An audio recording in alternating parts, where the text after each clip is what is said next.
like every day throughout this season. You can find it on our Edges Spotify playlist. What's it called? Somebody who knows? Edges Worship. That's the Edges Spotify playlist. That and many other songs that you might need. Or you can join us on Wednesday just to sing your way to finals or into the season or whatever it is you most need, just for about an hour and a half. Now, I don't think that song is on the docket for this Wednesday, unless you ask. All right, so, do whatever you want with that, Brian, but Luke, whatever, Jackie. This is the first week of Advent. It's the season of Christmas where we get to walk together through the story of the coming of Jesus into the world where we live. Our series this year is called The Wonder of Christmas. So you may have noticed that we'll be doing lots of things to try to help us wonder together, from environmental things to pauses in our worship, ways we can wonder. So I'd like to start with this kind of think inside yourself question this morning. Here it is. When people give in to wonder, when people wonder about a thing, what does that look like? Follow it all the way out in your mind for a moment. Another way to ask the question is to say, what does wonder require of a person?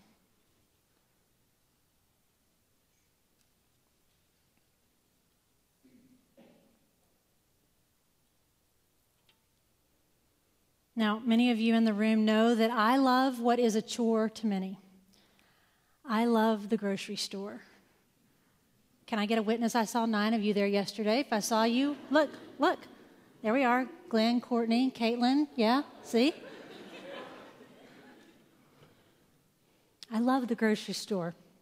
Not yesterday, but not too long ago, I was in the produce section of my favorite local grocery store, and I rolled my cart past this. Have any of you seen this? This is what they call a sun gold kiwi. It's yellow. By yellow, I mean like sun yellow, not like bad green. I mean like a whole different thing. Now, I love kiwi, and I had never seen this before. Now, not to be overly dramatic with the season's whole theme and not to be too simplistic, but I think that split second when I saw this thing I had never seen before was the moment where wonder was up for grabs. So what do you think I did? What? You bought 2? No, I did not. I did exactly what you would have done. I did not purchase the thing. I didn't even stop. I could have let curiosity and connection lead me to the action of picking it up and purchasing it, taking it home and trying it. But I did what I think we most often do. I carried on without engaging the unknown. For some subconscious set of reasons, I traveled through the produce section, and I go every day. I traveled through the produce section wonderless for about 2 whole weeks. I never explored something about which I had good reason to wonder. Why? Now, this is the first group question I think it's really worth our thinking about. Why do people bypass wonder? So sometimes at Edges, we talk in groups. We're going to try it with a group this size this morning. It's where you just get 5 or 6 folks. There are lots of new people in the room, so if you're not new, make sure the new folks feel welcome and included. Just say your names and then discuss this question for about 3 minutes, and then I'll call you back together. So those of you who are good at it, make sure everybody else knows how to be good at it too. Find a group of 5 or 6 folks, get together, discuss this question for about 3 minutes, and I'll call you back.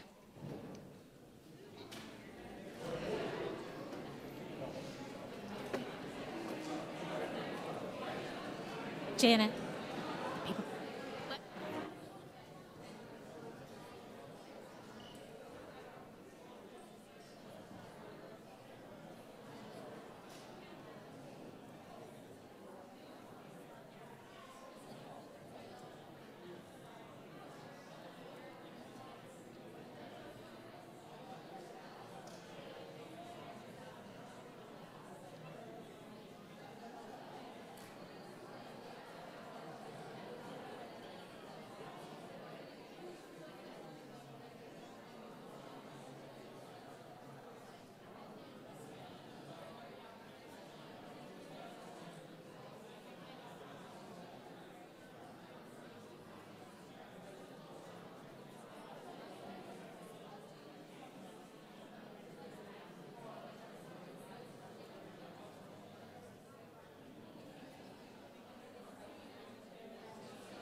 It's because of me. It's because I didn't turn it back on. Because I also passed by the kiwi, that's why. All right, welcome back, everybody. So the question, thanks for taking the time to discuss it this morning. This whole side of the room never even stopped. Great. Come on back, guys. All right, the question was, why do people bypass wonder? So if you heard something that you think would be helpful for our beginning thinking, and you can say it in a snippet, what did you hear at your tables? Why do you think people bypass wonder? They're content with the social norm, is that what you said?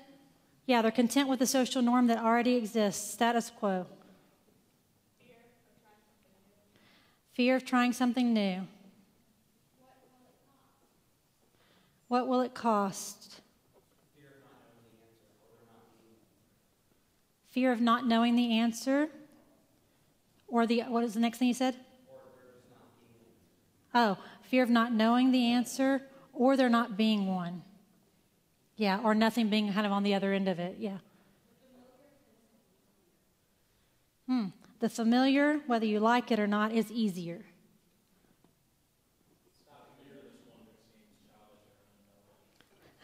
It seems unintelligent to stop to notice wonder. Yeah. Oh, goodness. Let's start back here, wherever it was.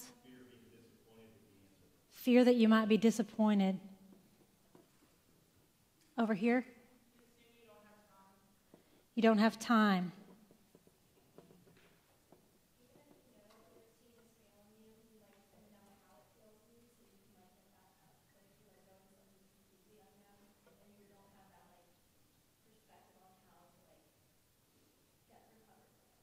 Even if you know that your routine is failing you, at least you know that it's going to fail, and there's some comfort in that. Venturing out to do something different is scarier often than that. Sure. You don't even notice the wonder that's before you. You just don't even notice. Just bypass altogether.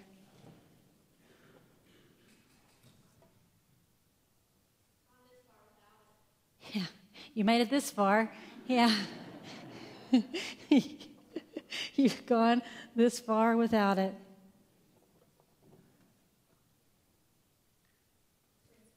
It's risky. Yeah. Sorry? You don't recognize it at all. Yeah, you don't even notice. It can wear you out. All right.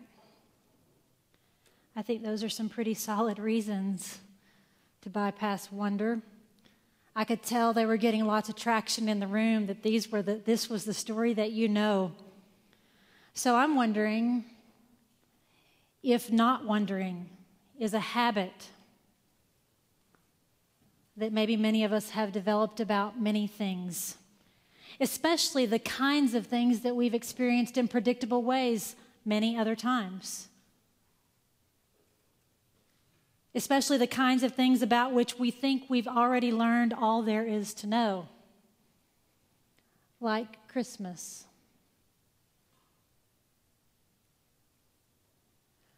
Now, I'm really not trying to suggest it's possible to compare Christ to kiwi here. But when people bypass giving in to wonder of the Christmas story, the story of Jesus coming into our world, is it possible it's for some of the same reasons you just suggested? Is it possible we bypass the Christmas story because we're content with the social norms?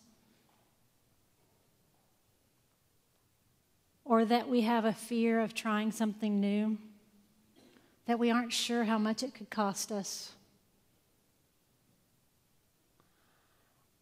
Do we have a fear of not knowing if an answer will be there? Maybe the familiar is easier. Maybe it seems sort of unintelligent to engage it. Maybe there's a fear of being disappointed, or we just don't have time, or we already know the failure that we're in. It's just easier to stick with what we know. Maybe we've just gone this far without it. Why should this year be any different? Maybe we're worried it'll just wear us out. Well, I think this morning may be the moment. It may be for many of us the first moment, one of a million split seconds of this season where wonder is up for grabs. Now we could check out. We could go through the whole season thinking that we've seen it all before, especially when life pulls us toward the frenzy that squeezes out all the room for wonder. If you were in town anywhere yesterday, that was a moment in frenzy that squeezes all the wonder out of everything. Or we could decide to give in. We could call that tiny hunch up to the surface. We could make room for real wonder and see where it takes us. As some of you know, our theme across the whole year is the theme, Look Out. I wonder if wonder is one way to look out beyond what we know. If that's the case, then our behaviors, and by behaviors I mean our actual actions, like whether we roll past the metaphorical kiwi or whether we put it in the cart, we'd have to call the hunch up closer to the surface to not roll past. Our actual actions will make all the difference. What we actually do with the season. One of the things we're going to do is read the Christmas story from the Gospels. And we're going to do it through the lens that might be a little bit of a shift for you. We're going to see how people in that first story engaged the wonder of it all. And guess what? All of them don't. We're going to ask, how were they curious about Jesus? Or did they just fix their gaze on where they were already headed and bypass him? This morning, we're going to begin with what is usually the end of the story. That's the first thing that ought to make you go, huh? And we're going to do it because maybe it will jolt some of us into thinking about it differently. So today, we're going to begin by looking up at the stars, specifically the wonder of one star, because it was the thing that became a wonder catalyst for some that first Christmas. All right, a little context since we're starting at the end. Today is after Jesus was born in the story. And after Jesus was born, in fact, just after Jesus was born, there were some unsuspecting people who happened upon what might have been comparable to my unusual yellow kiwi. Only their sun gold object wasn't fruit in the produce section, it was a star in the night sky. These folks who I'm talking about were priests in a wisdom tradition. We know them as wise men or as magi, but it's because they were priests in a wisdom tradition. Now, these priests hadn't been particularly connected to the story that was being spread about the birth of Jesus because they weren't even part of that religion. Scholars think it's probable they were something close to Zoroastrian priests. So what they believed in was science and magic and stars. Now, is that astrology or astronomy? Astrology? I thought that's like zodiac signs.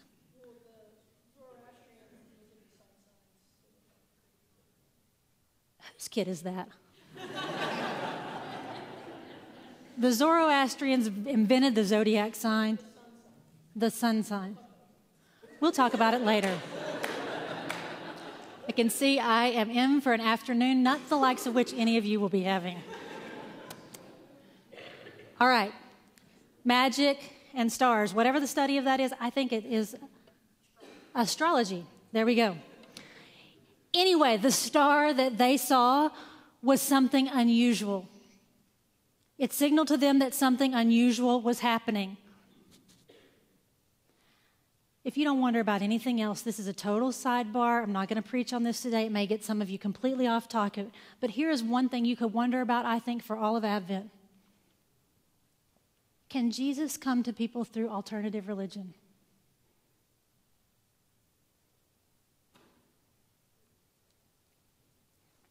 Anyway, this was a split-second moment for them where wonder was up for grabs.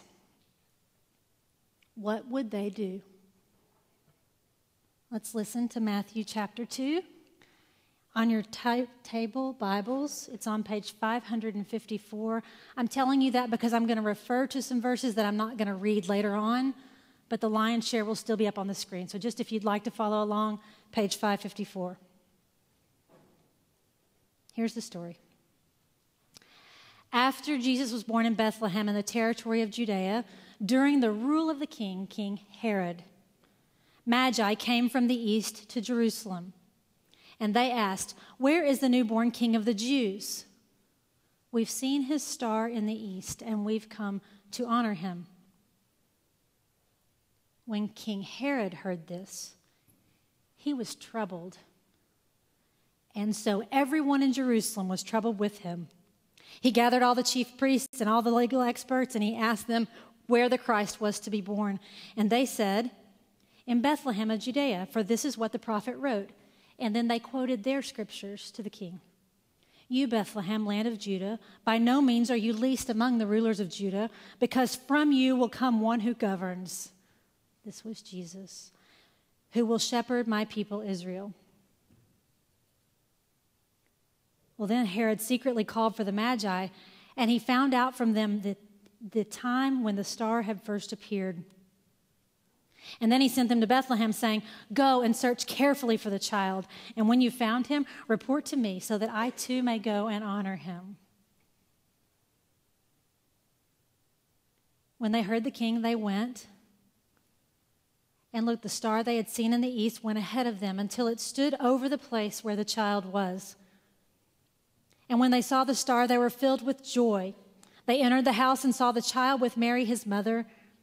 Falling to their knees, they honored him. And then they opened their treasure chests and presented him with gifts of gold and frankincense and myrrh. Because they were warned in a dream not to return to Herod. A dream. They went back to their own country by another route, whichever.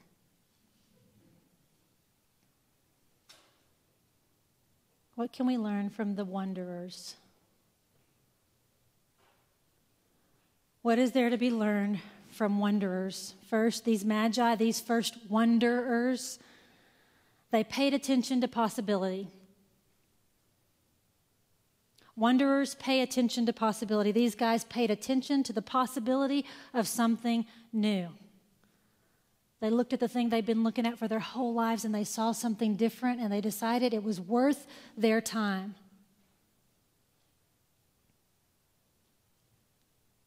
When wanderers pay attention to possibility, they need to change their schedule.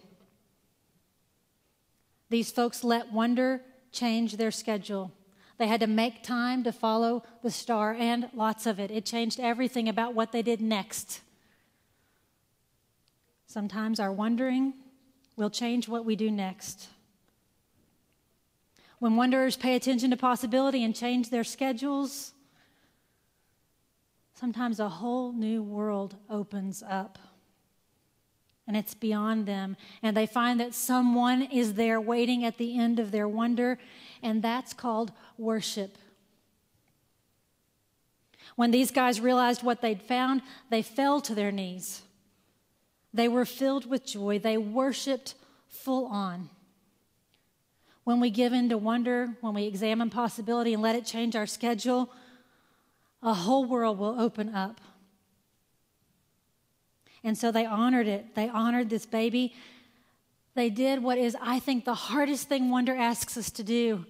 They chose to believe. They decided to trust their experience of God. Such a hard thing to do. When wanderers pay attention to possibility and change our schedules, a world opens up. And then wanderers find we are able to make course corrections. to let it lead us towards something different. For these guys, it was in their immediate future. They saw a star, they paid attention, then they found in a dream the next thing to do. These very wise men found courage to alter their lives accordingly. The text tells us they went back to their own country, but by another way. They went home by another way.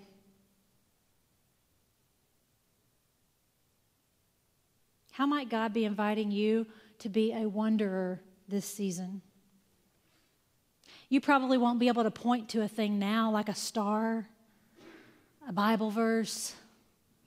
But what if you just decided to be open to be a wanderer, to pay attention to the possibility? Are we willing to be surprised? Now, conversely, let's not miss how this story also asks us to consider the antithesis of wonder. I don't know if you noticed, but when the wandering magi invited Herod the king to their wonder party, did anybody notice what Herod did with his split-second decision? Yeah, he was deeply troubled. What can we learn from a non-wanderer like Herod? What can we learn from non-wanderers? Non-wanderers feel possibility negatively, as did Herod. Herod felt threatened and skeptical and troubled. Verse 3 tells us that is contagious. All of Jerusalem, it says, felt troubled with him. So whenever we are non-wandering, whenever we feel every possibility negatively, it's contagious to the people who are around us. Now you could say, hey, that's not fair, Kelly. He had a lot to lose. He's the king. They've just told him there's another king. Of course he's going to react that way. Don't we always all have a lot to lose?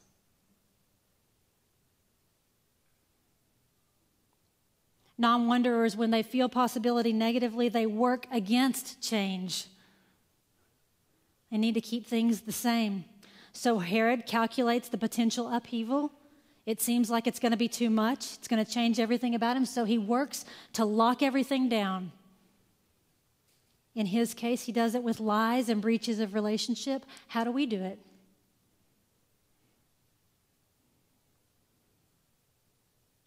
When non-wanderers feel possibility negatively and work against change, one outcome is that the world closes in. It doesn't expand. This is how you really can know if you're a non-wanderer. If your world feels like it's always closing in, maybe you could start at a different place. I'll tell you what the world closing in feels like to me. It feels like panic. It feels like I'm out of control. Herod became irrational and dangerous as he lost control. The text tells us in verse 14 and the following verses that when the Magi fooled Herod, when they went home another way, he fought even more vociferously to stay in control. He ordered that all the males in the whole area under the age of 2 be killed. That's what non-wandering causes us to do, to be completely irrational and to think it's rational. His world was closing in, so he did just stupid stuff that harmed other people. That's not all that different for us. When non-wanderers feel possibility negatively and work against change and the world begins to close in, this puts non-wanderers in a position where you can do little but stay the course until the end. You know this feeling, right, of futility? The scriptures tell us in verse 19 that Herod got to die with the victory he sought. He got what he was after, and so will we. He didn't change one bit. What if a life of certainty and power and control, that's what's available to non-wanderers? Certainty, power, and control. What if that kind of life can literally be the cause of spiritual death? It's worth thinking about for a little while. Honestly, when you think of it this way, Herod doesn't seem so bad, does he? In fact, he seems pretty familiar to me. How often do I want to, in my own life, how often do I want to lock things down? How often do I need to barrel past the things I can't control? Just move on past. How often do I have the gnawing sense that my world is closing in? How often do I feel like I wish I could switch what's dying with what's living inside of me? What if wonder is a remedy? So I have this rock star friend named Tina. Tina has come to Edges just a few times, but I think she mostly comes because she loves me back, because we're really good friends. I'm telling you that to tell you that in general, we don't talk about God. In general, Tina and I talk about horses, and we talk about our kiddos, and we talk about where you can purchase the best workout pants.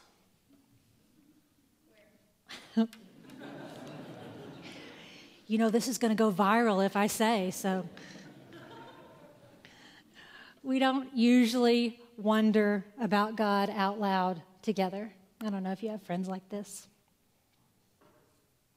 Tina's father-in-law is struggling mightily with really bad cancer and the brutal chemotherapy that's necessary to fight it. I don't know how many of you have someone who you've loved who not only has a diagnosis, but also the treatment for the diagnosis is just as bad as the diagnosis. This is where my friend Tina is. As you can imagine, it's taken their whole family through a terrifying journey to a really dark place. So on Friday morning of this week, I texted Tina, as I often do, just to ask how she was doing. For me, that's sort of code for prayer with people who I'm trying to make them not think they have a pastor for a good friend, you know. So Tina sent me this text. When I drove to my mother-in-law's last Saturday in the foggy ice and rain, I saw this tree from a couple of feet back down the road, even though it was foggy.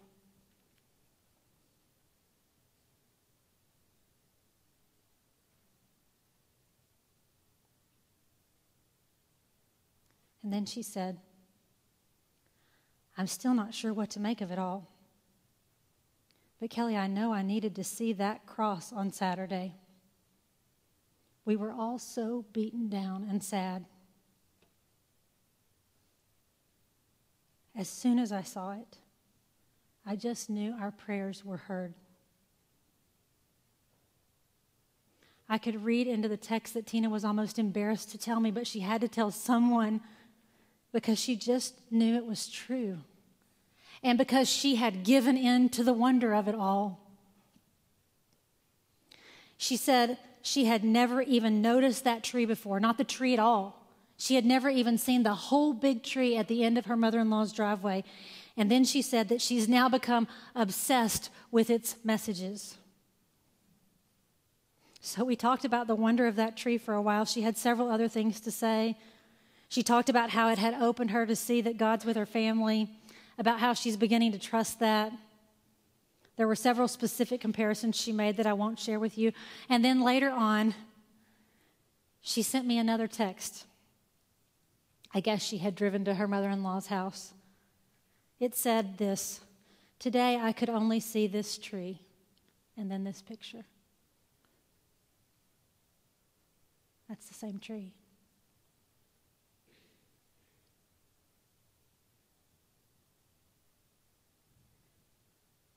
And then she sent several more texts where she talked even more about all the messages she's now seeing in that perfectly normal, ordinary tree. The one that's always been there. Her world has opened up. She's literally driving home by another way. Now, Tina could have and should have done the Herod thing. In fact, it would have been the natural, expected, usual thing for anyone to do, to just bypass even that tree that looked like a cross. To think that's crazy. To think herself crazy for believing that the divine could break through for her. It would have been completely natural for her to feel threatened by that. to feel skeptical, to continue in cancer's logical path of control and panic and isolation. Wonder gave her a way out.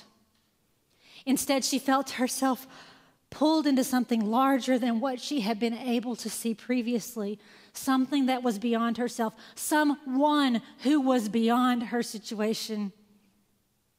She found that she has somebody besides herself to look to and to trust, and that has absolutely changed the way she drives 2 hours to the hospital in Winston-Salem a couple of times each week.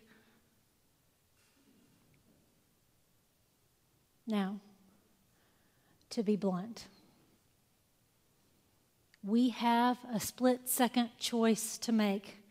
In fact, we have a billion split-second choices to make, and it's the choice of the Magi or the choice of Herod. And there are actual behaviors that may be as simple and as straightforward as stopping and picking up those kiwi. Will we give in this season? I think we should take the next 4 weeks, and I think we should show up and wonder together about that story. The story about when the one we could trust with our whole lives enters the world. So let it be. Amen.